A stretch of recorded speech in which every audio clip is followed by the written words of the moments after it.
Hey, folks, if you haven't done so already, please click that subscribe button below. That'll help us grow as a show, attract better guests. Together, let's make healthcare better for everyone. Once again, click that subscribe button. We'll see you on the next one. Get ready to take control of your healthcare. Here's your host, Ray Kober. And we're live, ladies and gentlemen. Welcome to Broken Healthcare. My name is Ray Kober. I am your host, and today's guest is someone who's right in the trenches of one of the most difficult balancing acts in American healthcare, providing quality coverage to a large, predominantly hourly workforce spread across more than a dozen states. Amanda White is a seasoned HR leader with deep experience managing self-insured health plans for thousands of employees. She brings a rare perspective navigating the pressures of rising costs, limited transparency, and the complexities of serving a workforce where affordability isn't just a perk, it's a necessity. In today's conversation, we'll dig into the real-world challenges of healthcare administration at scale, from conflicting incentives in carrier-run PBMs to the limitations of broker-driven models, to the tough decisions employers face when trying to do right by their people and the bottom line. Amanda is thoughtful, candid, and grounded in the realities that so many benefits leaders face. I'm excited to have her join us. Amanda, welcome to the big show. Hi, Ray. Nice to be on here. Yeah, thank you so much for joining. Really appreciate it. It's always great to speak to HR leaders, particularly ones that have kind of been around the block as you have, and now you're tasked and your responsibility with really, I hate to say, I co-authored a book called Life and Death Decisions in the C-Suite, and it was based on healthcare, and folks don't realize it, but when you're the leader of HR, when you're a CFO that, is huddling with HR and a CEO is even getting involved in these decisions now because the expenses, gotten so top heavy, you really have a huge responsibility because you're literally playing with people's lives, right? So tell me a little bit about your journey. I'm sure you like insurance, I don't think HR is a path that most people just kind of say, I want to be in HR when I grow up. That's so true. Where did it all start for you? That is so true. Very true. And true for me too. My first job, I graduated college in 2008. So, right in the middle of kind of a terrible economy. Oh, and yeah. So I took a job. I was working at the time at a local grocery store and just through college. And I decided to just take a management position at that organization because it was just a step in the right direction. And I went to school for communications. So I thought, what the heck, I'll give this a shot. It was a good career. I loved the company. It was a great place to work. I'll name drop that company. It was Giant Eagle, a local Pittsburgh grocery chain. And it was a wonderful place to work. So I worked there for a couple of years, and grocery is lots of holidays, weekends, late hours. And it was a wonderful career while it lasted. But I had an opportunity to work with my father at a company. They needed a recruiter. Uh-huh. So I thought, okay, that sounds fun. Stable hours, I'm getting older. I wanted to start a family. That would have been hard with the hours that I was working as a bakery manager. So I came to this company as a recruiter, and it was a small, 300, actually it was like a 150, 200 person company. And I say this because it's going to get into my transition into healthcare. Yeah. So I started at 150, and there was really no one in HR. There was somebody doing payroll, and we had, there was one person in HR, but There was a lot of HR things that needed done. Recruiting, benefits, safety. It was when oil and gas is also coming into the Pittsburgh region. So now there's all these safety regulations and compliance and things that we had no one to do. So naturally it falls under HR. If there's no one else to do it, LinkedIn, we had to make a LinkedIn page, all this stuff. So I really liked it. So that's my transition into HR. And through that time, we were we were fully insured as a smaller company. And it was like 2012, we started to get big enough. Then we went through that transition to be self-insured. And I remember just tons of meetings. Like, is this the right decision for us? Because there's such an exposure there. Just unpredictable. You could do all your Monte Carlo analyses and whatnot, but you have one premature baby or catastrophic claim and whammy. So, but anyways, that was my transition into HR. I stayed with that organization a little over 10 years.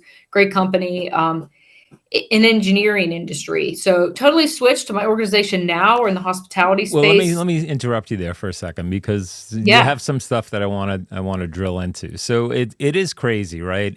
HR, I'm not going to compare it with the nursing profession, but the thing that strikes me is I think both jobs are kind of underpaid, and you're doing a tremendous amount of work and service type of work. Like, if you're truly in it for the right reasons, I think you're in it, because you're a people person, you like people, you look out for people. And in most I've been in this space for a long time in the insurance industry, and I know firsthand, it's not uncommon to walk into a group with several thousand employees and one HR person, which is just not enough. No. Right? So you're starting off, really kind of ground floor. And look, when you grow any company like the American dream, you start to grow, and if you're doing, if you have a good product, if you have a good service, word starts to spread, clients start to come on, and you start to scale. But there is no HR department, right? There's nothing, right? Yeah, go ahead. So it was a lot of hats, because when things come up, we had a wellness program. So wellness programs came in at this time, and like, I know Johnny, software engineer, is not going to lead the wellness program. It was a small company, like, naturally. Yeah, it's like last man standing. Yeah. So yeah. I guess I'm doing a wellness program, Yes, but that's tip of the iceberg. So when you're, if I could have you just kind of think back to, the beginning of that, what was kind of front and center? Like, when you think about the role of HR, and I know it's going to vary from industry to industry, and it's not necessarily a cookie cutter, one size fits all answer. But what do you see as the primary function of an HR leader? To take care of the people. I think I am a firm believer that employees are my customers, and any organization is going to have customers, I assume, and customers is number one. You always hear that. Take care of the customer. Your customer is number one. Well, the employees are my customer. I take care of them, whether it's, a dishwasher in my current organization, or if it's our CEO. And some of them have similar questions. Can you give me a copy of my benefit card? Or, some of the questions do get more unique and complex, but just to take care of the people there, whatever that may be. It could be something I could do to take care of them, or I might know who can take care of them better. If they have an accident at the site, right. I'm not in the workers' comp, but I know who to call for them, and oftentimes I'm just their first line of defense. Help me. And then that's my job, is to just help them with whatever they need at the time. Maybe it's career growth, putting together KPIs and career ladders and salary plans and whatnot, or if it's recruiting, helping them staff their workforce, helping the leaders to staff their workforce, benefits, making sure they have good benefit plans. There could be so many things in HR. The size of the organization plays a big part of that. Smaller organizations, that HR person is going to be doing a lot more. Now I'm in a larger organization. We have more siloed functions. I don't really get into recruiting a lot at all anymore, but in your specific function and role, but obviously recruiting is important, and you have someone that's focused on recruiting. Oh, we have a whole team for it. Yeah, exactly. Right. You're not part of a multi-thousand person organization, and recruiting just goes away. Right. You're always on the constant lookout for new talent, Yeah. hiring and keeping an eye out for best of breed and all of that stuff. So, Hmm. would you describe yourself as more of a macro manager or a micro manager? Oh, I would say a macro manager. You'd have to ask my team. I really give people the reins Yeah. to do what they are an expert at. And I guess this goes back to my experience at that engineering company. My first manager, and she was the other person in HR, and she was pretty quiet and went through this tremendous growth, like this oil and gas boom. We just quadrupled in size within a couple years, Mm. and this woman was. I just can't say enough about her. Would just drop things on my desk. I'm like a bakery manager 1 month ago, and she would come over and be like, "Just take care of this," and hand me this task that was I couldn't even tell you. Creating job descriptions. They seem so simple now, but at the time, I'm like, I don't even know what a job description is. And she would give me tasks, and I think I growed so much in my career at that time, just having the freedom to figure it out. Yeah. And so I try to be that person to my team. I trust that they're adults and they can figure it out. And I think that would let them grow. So, Yeah, I really respect that. I think I think it can be both approaches can work, right? Some micromanagers are very successful and very effective, but I'm aligned with you in that I want to know that I think the hard part is finding the right person for the role. And if you mhm, find the right person for the role and there's a mutual understanding of, the expectation is that the work is going to get done, right? So we just kind of start with that baseline. And mhm. and then how you do it, how you execute, your tasks and your role. If you need help, then by all means ask for help. We're here to help you. But as long as you're doing your job, we're good. Like just Yeah, do your job. It's not more complicated than that, right? And yeah. And a and lot of yeah. times, oh, sorry, go ahead. No, you go.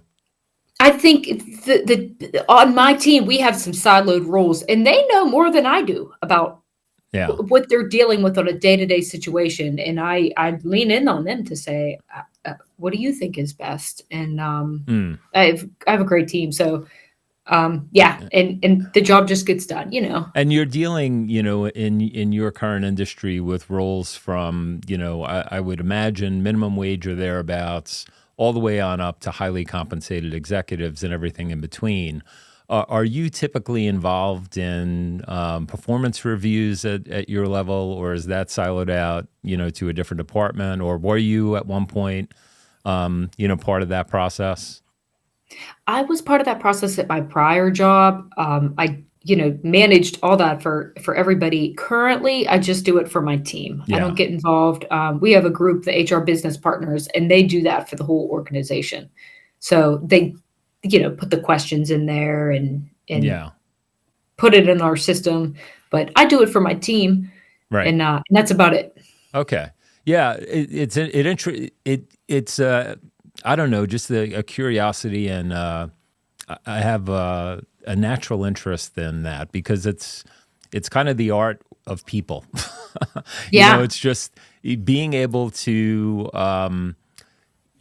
understand that the employee that's in front of you is a lot more than an employee, and you don't know where they were an hour before work, and you don't know where they are going an hour after work, or what happens over the weekend, or how is the overnight, and so I think if you're a leader who's in touch, those things, or at least being thoughtful about that stuff, is really important to managing folks. If you just kind of boil it down to, oh, Johnny's not doing his job, Johnny's got to go. Well, what's going on with Johnny? what's going on with Johnny? Exactly, Yeah. right? Oh, yeah. Oh, for sure. Yeah. Definitely. Now, do you think there's a an argument to say do away with performance reviews? That the once a year is just stupid, and that you No. should. Do So you think once a year or I had the twice a privilege. year? I had the privilege of being in a room with Jack Welch, who may rest in peace, former CEO of General Electric. Right. So I'll never forget. And it was funny. It was really kind of pertinent in my life because I was dealing with a situation where I wasn't gelling with my manager, right? And I am listening to every word that's coming out of Jack's mouth. And I think performance reviews are really crucial. I think they can be overdone, but I certainly don't think once a year is too often. If not, I would say maybe that's too little. But what Jack said is, he said that the worst thing that you could do as a leader is not let someone know where they stand. He said, you have to let them know where they stand. And so a performance review gives you the opportunity to sit down with Johnny and say, hey, what's going on? You know, we both know you're better than this. Like your work has not been what we're used to seeing. And if there's any way that we can help, we want to help you, or is it time for a transition? But at least now Johnny knows where he stands, right? And so that sort of thing, I think you have to give people an opportunity to course correct or, let them bring you inside to give you some additional insight. And that only can lift the organization up, right? One or two outcomes are going to happen. Johnny's going to shape up or he's going to ship out. But either way, you've done your job and you let that employee know exactly kind of where they stand.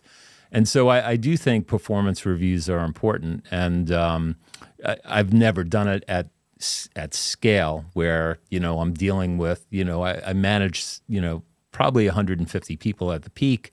But in terms of thousands of people, obviously it would need to be delegated at that point. But I don't know. What do you think? Do you think once a year is too often? No, we do it twice a year. We have mid-year and an end of a year. And I think that that's a good time, a good scheduled time to sit back and really reflect. And I think it is important because I'm in HR and I take these very seriously and we do them. But in my prior year, when I managed this on the scale for the whole company, managers weren't doing them. They were just busy. They get pushed to the side. And so, yes, I think that they are mandatory and important because these people on their team, they need to know how are things going. And just a simple half an hour conversation means so much to that employee. And I know the manager's busy. They might think, oh, they know. Maybe they don't always know how they're doing. It might seem so obvious to us, the manager, but it might not be to that person. So I definitely could see a reason for two, at least twice a year. Yeah. And simple too. I'm a big advocate of keep it simple. I know at one company I worked at, we had what went well, what could have gone better, what do I want to focus on in the next 6 months? And and it open-ended. There wasn't like on a scale of 1 to 5. What do you? And I thought that was a very efficient, effective way to review and project. Yeah. And get everybody on the same page. I like that model. Yeah. But also, I think if leaders aren't having those discussions, and it shouldn't be like a one-way hot seat, right? It should be a dialogue, and there's an incredible opportunity to learn from your lowest paid employees. What can we do to make the organization better? You'd be amazed at some of the things that you learn just by asking questions. But to your point, you don't want to overcomplicate it. If you know someone is a stellar employee, it doesn't have to be, a 2-hour meeting, right? You can distill it and get in, get out, and move on. But I think those are opportunities for kind of a dialogue that benefits both the employee and leadership and the organization overall. So now you transition and you're in a role now where there are thousands of employees that are under management, and you're in a food industry. And so, what are kind of like what's top of mind? What are your discussions like with leadership when it comes to the organization, like running a business that's like certainly not on a scale of like a McDonald's, but a fast food industry where what are like some of the concerns and the day-to-day touch points between you and leadership?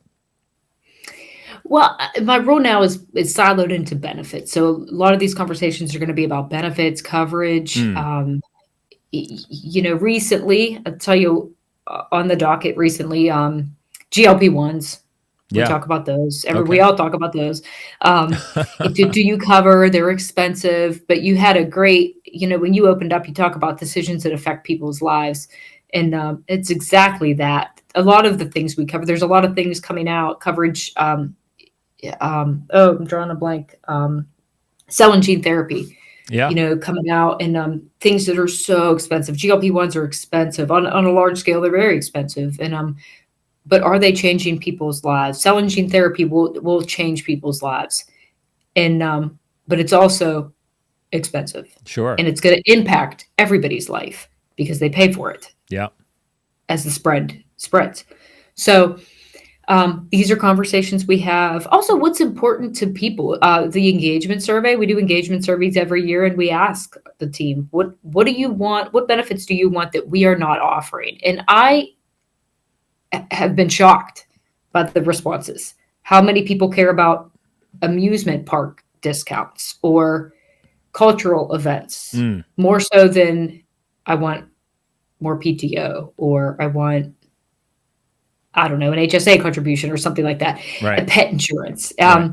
things that people want. Those come up. Benchmarking. What are other companies offering? Huh.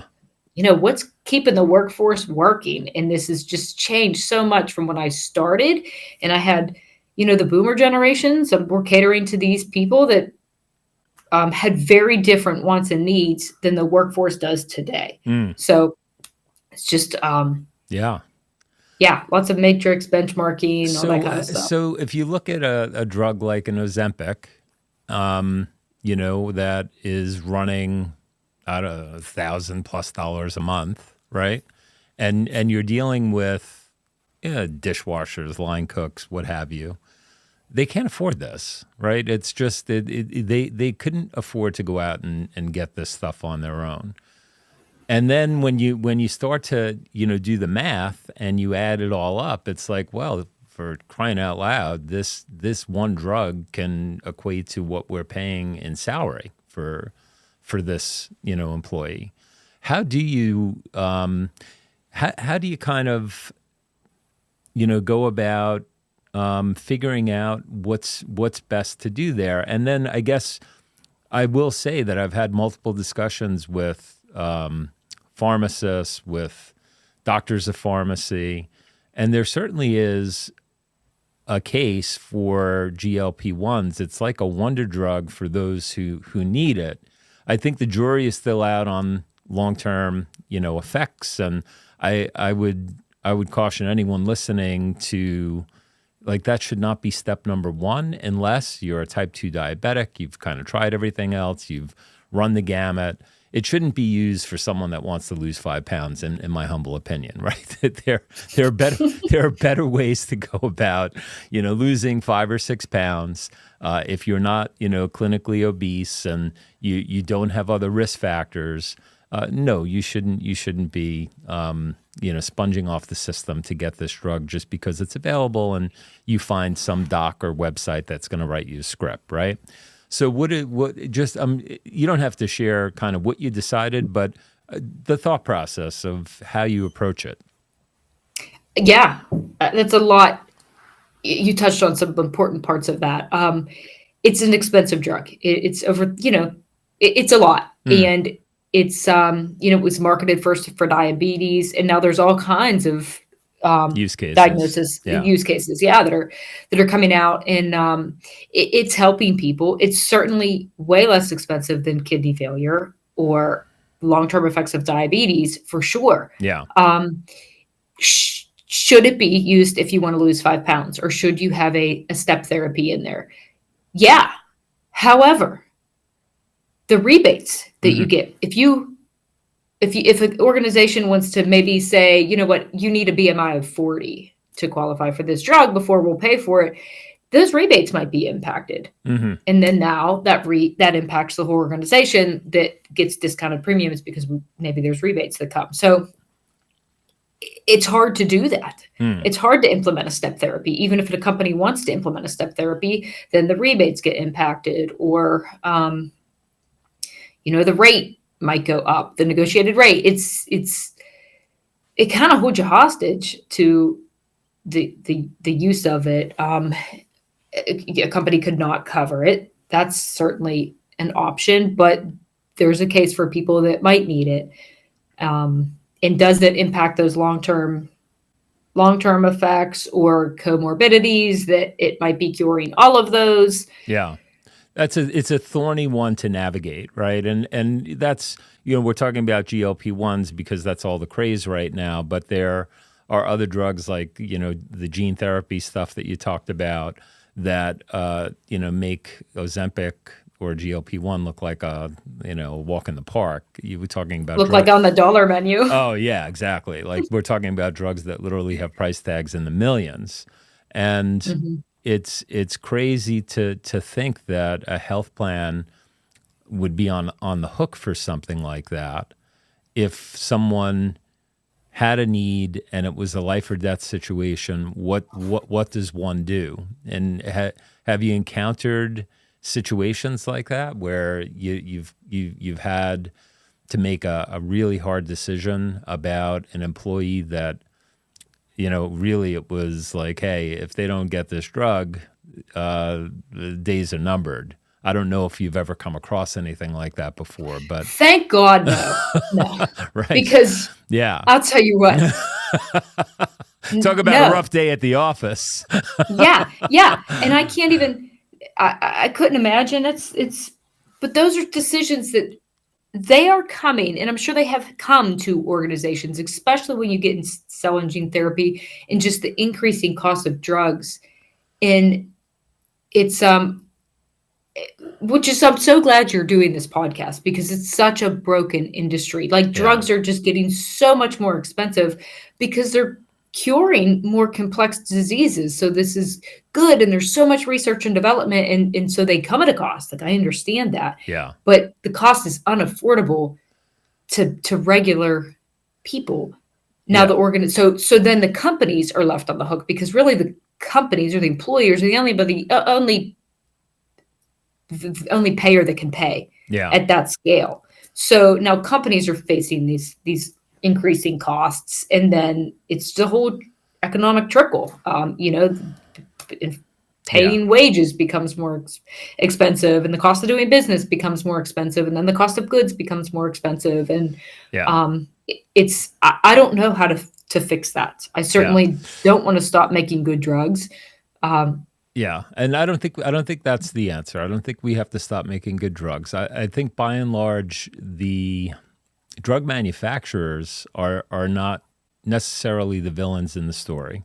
Sometimes, the cost to bring drugs to market is, just unbelievably costly, like super, super, super costly. And the only way to have innovation and have these drugs produced, to get them through trials, get them approved, get them out there to the public is to do this dance that literally can, cost the company billions of dollars. And so now they have to recoup their, investment and find profitability. So, I mean, just imagine how often a pharmaceutical manufacturer starts to go down that path, and then they have to just kind of abandon ship because things aren't falling the way that they thought they would fall. Funding dries up, and it's back to the drawing board. And I don't have the statistic in my head, but I think for every one or two drugs that actually becomes a viable drug that's marketed, there are 8 or 9 that don't make it across the finish line. So that's one piece of it. But the other piece that I do think is in the purview of HR is the system as it stands today is largely controlled. And when we're talking about the pharmacy space, the big three, right? So Optum RX, CVS Caremark, and Express Scripts. They control 80% of the PBM marketplace. And so they're sitting in the middle between the manufacturer and the member, right? And when you talk about rebates are just kind of BS, because where is that rebate coming from? The manufacturer creates a drug, they put a rebate out there. The rebate is really intended for the plan sponsor, that's you, the employer, and the member, the employee. And you know who's getting the rebate dollars? That PBM that's sitting in the middle. So CVS, Caremark, Optum, and Express Scripts, to name the villains in this story, which are owned by the insurance companies, right, are gobbling up all of those rebate dollars. And so it's no wonder that that's what's driving prices. Is that the only thing that's driving prices? No. Then you have the misalignment between the broker that is supposed to be doing right by the employer client, and they're not aligned with the client. They're aligned with the insurance carrier. And often what happens is the broker or your face of the person that, is the brokerage. Usually these people are awesome. They're funny. You develop friendships. You go out to dinners. You go out to the games. It's awesome, right? But then you have to think to yourself, well, there's a stadium that's in our backyard, and it's kind of owned by the insurance brokerage. What's that? Acroshores is on that stadium. Yeah. And then you if you're in New York City in my market, you go down 6th Avenue and there's skyscraper after skyscraper, Aon and Marsh. And so it's like me walking into a Vegas casino, right? I walk in, and as I check in, I look up and I see these chandeliers that have to cost hundreds of thousands of dollars, if not more. And I laugh to myself and I say, somebody's paying for that, right? Yeah. So I think the same sort of stuff is going on in the healthcare system. And it's not that your particular broker rep is a bad person, but that person's not calling the shots. The person that's calling the shots is sitting in the C-suite boardroom, and they're looking out and they're saying, well, we can't change from Blue Cross Blue Shield or United or, CVS Aetna to, no network, or a network that is a no-name network, because it's going to crush our bottom line. We can't do something like reference-based pricing and negotiate cash prices, because it's going to crush our bottom line, because they're not only making money that they disclose to their clients, but they're making money on the back end in persistency bonuses that the insurance carriers pay them for keeping folks like you on board. And so there's all these shenanigans that are going on behind the scenes that, generally speaking, HR, the C-suite, is not aware of it. You know what they know? They know this is the safe bet. It's like no one gets fired for hiring IBM, right? So if you hire one of the big houses and you're working with a big insurance carrier, then you have the best insurance, and you must be doing right on behalf of your organization and your employees. And I don't mean to paint you with this brush if that's not you. I'm just telling you kind of what the culture that's pervasive out there is right now. And that's a big problem, because we're at a day and age now where the CAA, the Consolidated Appropriations Act of 2021, was passed. Now they're saying that employers need to spend their health insurance plan dollars with the same type of scrutiny that they do their 401k or their pension plan dollars. And if they don't, the organization can be at risk for being sued by an employee. And not only the organization, but the CFO, the CEO, the head of HR, personally sued, because they're not spending plan dollars wisely. And we're seeing that happen. We've seen the Johnson lawsuit.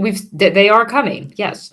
It's crazy. And so when I look at that, knowing what I know, and I just had this conversation today, I was talking to the producer of It's Not Personal, It's Just Healthcare. Did you see the documentary yet? Mm-mm. Oh, you got to check it out. I will. We'll send you a link. But I was one of the producers on it. But Bart Camerata was the executive producer, and his next documentary is going to be on pharmacy and all the villains in pharmacy. So that's going to be a good one as well. But we were, just talking about how mind blowing it is that this is now out there, and you would think that it would have folks that are making the decisions with respect to benefits say, well, wait a second, we need to do an independent audit here. We need to dive in and make sure that what we think we're getting. We need to inspect what we expect. And so I do think that, so some of those cases, I think Johnson & Johnson, and there was one other that was dismissed, but the JP Morgan case is still alive. And I think we're going to see this kind of, cat and mouse game go on. A lawsuit's going to be brought. It might be dismissed for X, Y, or Z, and then they're going to amend and they're going to refile the case, right? Mm-hmm. And what's interesting, though, about the JP Morgan case is they host one of the biggest health events in the country every year on the West Coast. And they proclaim to share information for reducing, costs and strategies that are cost savings. And the lawsuit alleges that they're guilty of the very thing that they're trying to help. I didn't know that. Yeah, I did not know that. Yeah, so it's a crazy time, to be an HR leader or leadership in general and provide healthcare, because the flip is, I think there's a 4-letter word that drives why people don't. 4-letter word that starts with F that drives why people don't take a more active approach and defer to the big box brokers and the big insurance carriers, and that word is fear, right? So people are fearful of, well, if I don't have Blue Cross Blue Shield, I'm not going to be able to see the doctor that I want. I'm not going to be able to have that surgery that I need. I think another part of this is also ease of use. And this is important to a lot of organizations with employees, that healthcare is confusing. Yeah. Pharmacy is confusing. If you carve out, so there's a carve out, and that was some of the answers. Oh, I'll just carve it out, and everything will be great. And then you get into issues of, sometimes these carve outs, they don't tell you that they're not going to have those claims go towards the deductible and that out of pocket max, and that doesn't always work the right way. And then people are getting bills that they shouldn't get. They get 2 cards. They think their medical card is their pharmacy card, and it's not. It's confusing. Like, yes, it might be cheaper, but and I'm not saying that the 3 is the way to go, because I could go on and on and on about that. But cheaper isn't always better either, because we could save money and have really transparent, but that's a huge disruption to the workforce. Yes. So the episode of Broken Healthcare Podcast is brought to you by Benefixa Healthcare Consultants. Visit benefixa.com to learn what's possible. Reduce the cost of healthcare for your organization, deliver better outcomes for your people, and yes, design health plans that give your people a path to $0 out-of-pocket costs for healthcare. Visit benefixa.com today. So you bring a very valid point, right? I think for any leader that's involved in this decision, there are 2 kind of things that they have to focus on. One is savings to the bottom line, because any organization, I'm going to argue even nonprofits, it's all about return on investment to shareholders. And, in the case of nonprofits, profit is still profit, right? Mm-hmm. So it's, you need to run your business efficiently. And if you're doing that, particularly when it comes to SG&A and you're reducing bottom line expenses, that goes straight to the bottom line. But the even more important thing is, what does this mean for your people? And to your point, if a plan is poorly designed and not carefully constructed with the right components and the right stack and the right layers, you can do more harm than good. You might save a couple of bucks on the front end, but to your own detriment. But I think there is an option 3 where both of these things are achievable, where there are known players who are vetted, who are excellent and let me just add a footnote that nothing is perfect. Any consultant or advisor who walks in and tells you that, they're walking on sunshine and no problems ever happen, don't walk as far as you can away from that person, right? Yeah. Because when you design a health plan, it is not a matter of will problems happen or will shit hit the fan. It will. The question is, what will be done? What will be the response and what will be the outcome? And when plans are designed properly and you have folks that are on their A game at the helm, you're going to be able to navigate all that stuff. And it's no different, I would argue, than being in a fully insured plan or in an ASO arrangement with an insurance carrier. The key difference, though, is now you're managing the plan for the benefit of the plan sponsor, and that's you, the employer. You're not managing the plan for the benefit of the insurance carrier and the insurance broker sales force. It's a completely different dynamic. That's not to say that a lot of folks, I think, mistakenly think that if they change pharmacy benefit managers, PBMs, there's going to be disruption to the workforce. And that's just not so. The PBMs that are out there are bad actors out there, to be sure, where there will be disruption and problems, 100%. We've identified, I'm going to say, at least a half a dozen, and there are more than a half a dozen, but at least a half dozen PBMs, some of them which actually name themselves in their contract as a fiduciary of the employer plan sponsor. Now, if you read your pharmacy benefit contract for any of the big 3, you will see them expressly say that they are not fiduciaries of the plan, right? So that's a huge difference. And so when you're now working with someone who is naming you as their fiduciary and they're charging just, let's say, a per script, per fill fee, as opposed to buying a drug for 10, selling it to the member for 100 and taking the rebates and everything in between, that's spread pricing. And that's a mild example, but this stuff is happening in the plan all day, every day. That's a huge problem. So pharmacy is just one kind of silo, but here's the key, in my opinion, particularly when you're dealing with, let's say, a manufacturing industry or an industry such as yours where you have low-wage workers. What's most important to them, right? You mentioned before discounts to like amusement parks and stuff like that.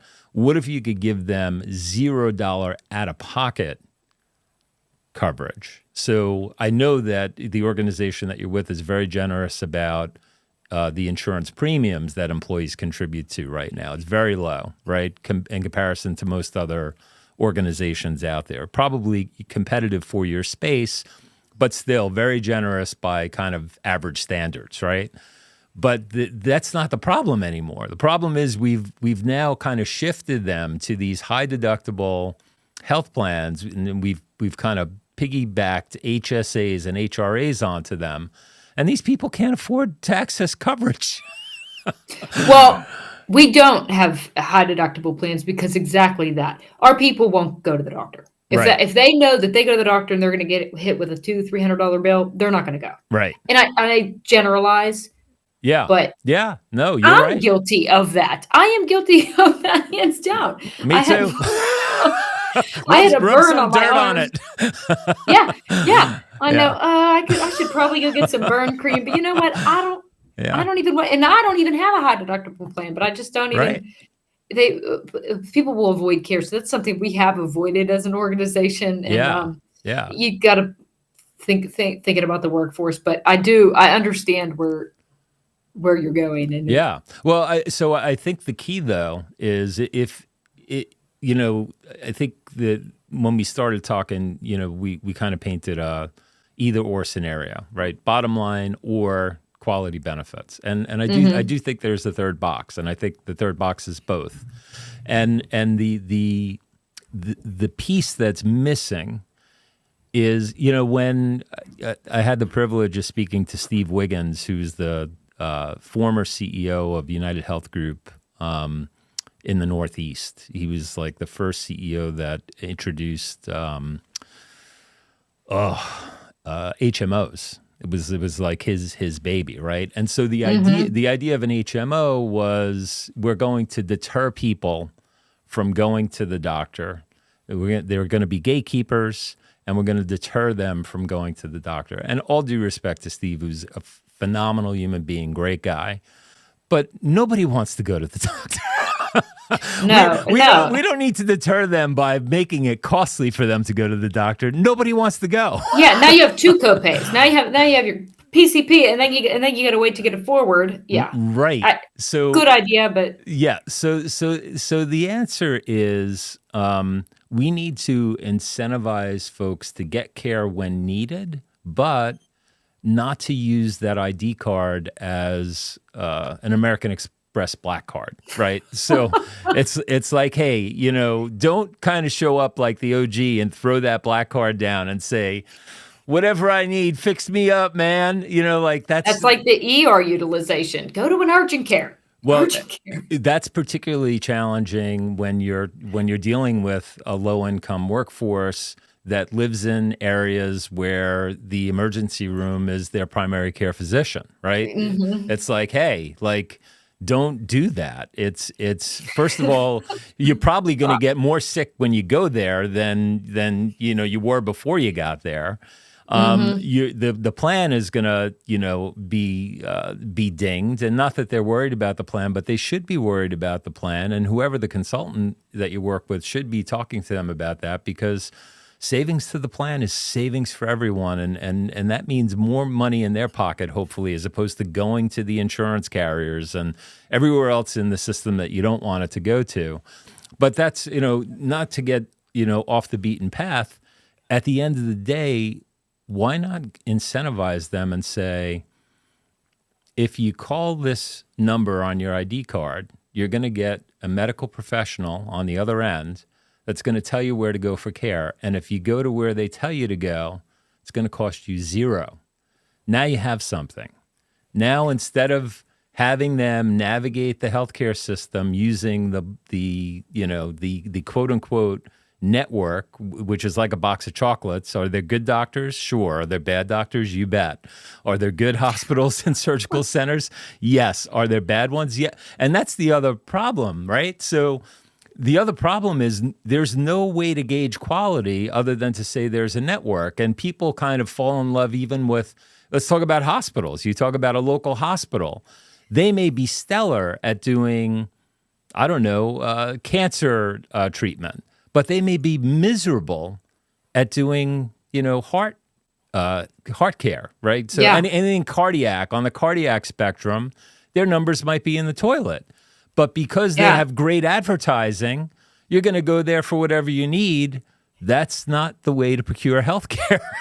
I know, but I think you're asking for people to be good healthcare consumers. And that's the high deductible plans came out, and that was a great thought. Oh, people, now it's your first dollar spent. So people are going to be great healthcare consumers, and they're going to look and say an MRI here is $80, an MRI here is $800, and they're going to figure that out. They don't. We're not good healthcare consumers.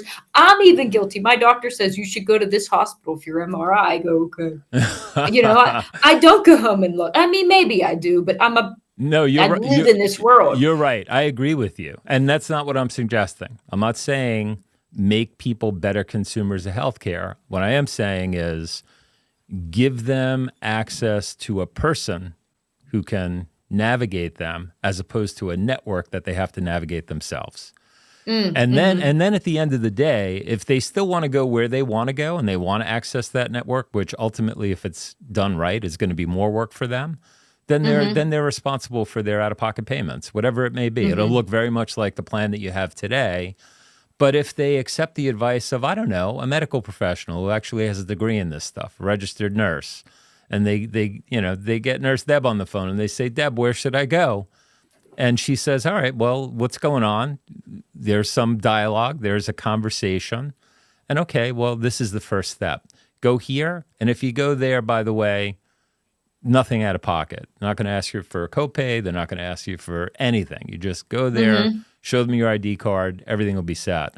We're not doing that enough. And I think here's the big picture, being in HR, if that sort of stuff is done more regularly, then all of a sudden recruiting becomes easier because word starts to get out. People want to stick with you because healthcare is, I'll give you an example. I'm leaving the health plan that I'm on right now. So right now I get my health care coverage through my wife, who's a speech pathologist. She works in a preschool, and we have a United Healthcare plan. And it's a high deductible plan, and we probably have the privilege. It's subsidized by the preschool that she works for, but the plan itself is probably, I'm going to say, in the ballpark of $35,000 to $45,000 a year. I'm just spitballing here, right? That's the cost of the plan. If I want to get an appointment with my primary care physician who's affiliated with New York University Hospital, how long does it take me to see that doctor? What do you think? Give me a guess. 3 months. 6+. So, Track. Right. So not a bad guess, right? But I asked myself, so what the hell are we paying for? So her plan is coming up for renewal on July 1st. I'm moving to a faith-based, I told her, I'm not here to tell you what to do, honey, but I'm moving to a faith-based cost-sharing health Get plan. my own plan. I'm off, and I'm still going to have, it's not a quote-unquote insurance policy. I know exactly right? I think I know exactly where you're going. So there are a couple that are out there. There's one that's Zion Health, which is the Mormons out west run that plan. There's another one that's Christian. It's Catholic, and Catholic Charities type. My neighbors are on plan. Yeah, I hear a lot about it. Based in Texas, it's a different type of setup. But the idea is it's a cost sharing plan, and you still have your limits are capped in the same way that it would be with an insurance plan. And then it's a matter of negotiating a rate for coverage, which they have a team of people to help you do. And so I'm essentially going to be moving myself to a reference-based pricing model. And to your point earlier, you're like, oh, then access and care and this and that. Please. You know what people accept more than insurance? Cash. If I call that same primary care physician and I say, no United Healthcare, I'd like to see him next week and I'll pay cash, the calendar will magically open up. I'm not familiar with that. If that's the case, I'd see the point for sure. Yeah. So anyway, I don't want to get too far into the weeds, but the point is, I think when we're talking about employer-sponsored plans, which is what we are here, we have to kind of look through two lenses. One is, are we spending plan dollars appropriately in terms of the impact to the bottom line? Are we doing the same with respect to thinking about our employees? And ultimately, can we achieve a higher, not a lower, but a higher level quality of care for our people than we are today? And too many employers are sleeping at the switch. You're in the know, and I have to tell you, man, that you're one of the few. I shouldn't say you're one of the few, but I think the split, the over-under is probably, I would say, greater than 50% of folks in your position, not necessarily in the size of your organization, but if I just kind of had to draw a line and say how many HR folks /CFOs /CEOs are having a conversation with their broker or know that they are liable and fiduciary responsible to their health plan in the same way that they are with their 401ks, I think greater than 50% are not in the know. And that's a problem. That's a huge problem. Should be. We always should be good fiduciaries of the plan. I mean, these are premium dollars that people work hard to pay. And I personally, professionally, I mean, I should be carefully spending those dollars on a good quality plan that's easy to use for these team members that keep our organization's doors open. And easy to use and quality and of good quality for them. So I think that's anybody that's leading, plan dollars should be having that on the forefront for sure. Yeah. So getting off that topic for a second, as we wind down here, what are some of the things that, stand out to you in terms of, if you look at your time here with your present employer, is there anything that you look at and say, you know what, we did pretty good there. Like, I'm proud of this. I think that our plan is very traditional. We have 3 different plans, and they're traditional PPO plans. And I am happy that that is the way that we construct our plans. Not having a high deductible plan. I came from a high deductible plan, and I was a little pissed because I had this HSA that I couldn't transfer, and then I have to pay this management fee. So I was a little bit mad at first, and then I thought, this organization, I think, would deter care. And because everybody does, not just these team members, but a lot of people on a high deductible plan just don't get the care. Yeah. And then it snowballs because now they have stage 4 cancer because they didn't go to any of the, preventive appointments or whatnot because they were afraid that it might cost money. And now they have a disease that's super expensive.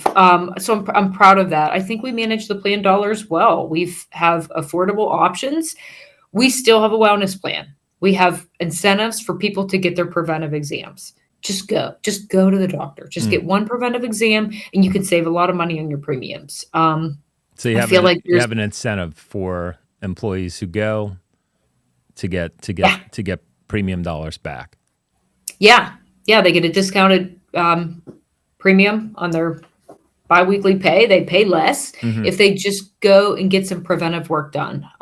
Just for awareness. It's not result based. We care what the results are, but that has no bearing on if you have a super high BMI, you're not going to pay more. We just want you to know. That's for you to know and you to take action on.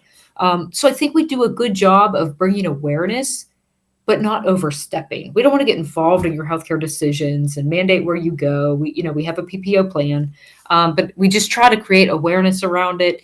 And I think we do a good job with the communication of it. We're in 14 different states. Not all of our team members have an email. We are relying on mail, flyers. It's like back in college. We have posters hanging in break rooms and stuff. And I think we do a good job with that. Our preventive care is we have a good utilization rate. People actually read those posters. They won't read their email, but they'll read those posters. God, I hope so, because I spent a lot of time on those posters. So I hope that they are reading them. Right. But I think we do a good job there. It's a good question. So that's and I think we've done well. And look, I think if you are going to overspend in healthcare, but you're on the flip, your employees have a low barrier to entry, so they're not going to get crushed when they need to access care. There's definitely something to be said for that. But I do think that more and more organizations like yours, you're on a path of unsustainability, right? Because at some point, these double-digit increases year over year are just they're going to catch up with you, and you're going to get to a point where it's like, well, how much can we afford to spend to maintain? And I think there are many organizations that are out there that have already, like all of the air has been squeezed out of the balloon, right? They started out with PPOs, low deductible, low out of pocket. And then, the broker walks in and there's a 30% increase and, we could do this, that, and the other thing. And a decision is made to water down plan benefits, which means more out-of-pocket costs for the employees. Yeah. You know the dance, right? You've been Well, there. I do, but I want to go back. Another thing that I think we have done well is we have good partners. We do have a good broker. And we have vetted our partners. We have our plan. We have good relationships. We've avoided double-digit increases, and I think that has a lot to do with good partners. Because I know there's a lot of brokers out there that might not be. And Yeah. The increased single or double digit, it's a bit of a smoke and mirrors game, and that's not to say that your broker is not a good person, right? It's not. But when I hear someone like you tell me that you did good this year, you had a 4% increase, or you were flat. The translation in my mind is it probably you got lucky. It probably should have been a 15 to a 20% decrease. And that's because of the weight and bloat that's in the system. It's just knowing. Mm-hmm. It's just knowing. I know that sounds harsh, and I don't mean to sound harsh, but Oh no, that's okay. it's the reality. It's when I hear folks say, we were flat or we had a 4.5% increase. I just think and I say, well, I know who the players are. And so what that really means is that you were super profitable for the insurance carrier. And if you dove in, you probably would be in a much better spot. But look, at the end of the day, it's a matter of what is the organization comfortable with? And where are you in space, right? If I'm having a conversation with Tim Cook at Microsoft, at Apple, which I haven't talked to Tim anytime soon, but their tolerance for what they can pay for benefits is going to be quite different than the auto body chain that's running in the Northeast. It's a totally different dynamic. So you just kind of have to look and balance things. But I do think that we're in a place where more and more folks are going to have no choice but to pay attention. And the way that your plan is structured today, I'll go out on a limb and I'll say, knowing what I know, I don't think that the organization that you're with, just by virtue of the fact that you're aligned with one of the big three insurance carriers, one of the three big PBMs. And I had this conversation, with Day Lee, who's an attorney that's in the space, and he fights on behalf of independent pharmacies. I said, well, how is it that you have all of these nefarious practices, spread pricing, and so by virtue of the letter of the law of the CAA, I would say that any employer that's aligned or has a plan with one of the big three insurance carriers and one of the big three PBMs is de facto out of compliance. And he kind of said, yeah. So they just haven't come down and enforced it yet. But and look, if you love your broker, I think it's a conversation to have with the broker and say, are we protected here? Are we safeguarded? And maybe we should look at some other options and explore that. At least, at the very least, I think what you want to do as an employer and HR professional, you want to cover your ass. So you want to have a process where you can basically go back. And there is something out there called fiduciary in a box. I don't know if you've heard of that, but I interviewed the CEO of that company. And basically, it's a compliance tool. It's kind of like TurboTax, but for compliance specifically with the CAA, so that you go in and you answer a series of questions. I've seen it, yeah. And then ultimately, if the DOJ comes knocking or the Department of Labor comes knocking, you could go back and say, well, here's everything that you asked for, and at the very least, you're demonstrating that you took steps to ensure that you're fulfilling your fiduciary obligation. I think that's really important. Mm-hmm. Yeah, I agree. I think that there's a lot of things in there, independent audit committees and whatnot that organizations can do with those big three and be in compliant. Yeah. That is important. And I think it's important to just educate myself on what I need to be doing, attending conferences, coalitions, networking, to just see what other organizations are doing. And so that's a big part of it. Compliance is important for sure. And a lot of that is the responsibility of you got to take ownership of it. Yeah. So. No doubt. Well, Amanda, it has been a pleasure. Thank you so much for joining us.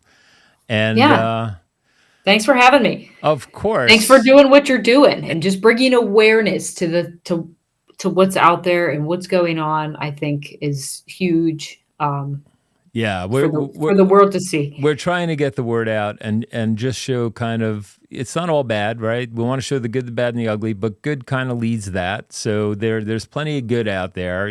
Just I just attended a conference called the Free Market Medical Association out in Oklahoma City, and we had a physician there who's a primary care doc, and he was talking about just the deluge of patients that pour over the border from Canada to seek medical care here in the U.S. and are willing to pay because with a single payer system like they have in Canada where it's government controlled, you'll get treated, but they have, he had horror story after horror story of 80-something-year-old grandma falls down, breaks her hip, and, she's on a list to get a hip replacement 3 years down the line. It's like, I know. Everyone says universal health care is the answer. Is it really? No. I don't think so. I don't either, but yeah. I don't know what the answer is. I don't know that that's it. But I'm confident in saying that is not the system that we want. But we certainly need to do better than we're doing. And I think with astute, thoughtful HR leaders like you, Amanda White, we'll get to where we need to go. It's not just going to be, of course, the work that you're willing to do. It's going to be employer organizations, and we have a little bit of a fight on our hands because we're up against the $5 trillion buzzsaw, and all the players that are making money. It's working just fine. The system is beautiful. It's not broken. It's just they like it just the way it is. Yeah. But we need to change things up because it's not helping our friends and neighbors. Mm-hmm. Yeah, agreed. Thank you. Thank you for what you're doing. Keep it up. I appreciate it. All right, Amanda White, thank you so much for being here, folks. Until next time, love always. Take care. Thank you. Bye. All right, that's a wrap. Hit like, follow, and subscribe, and we'll catch you next time.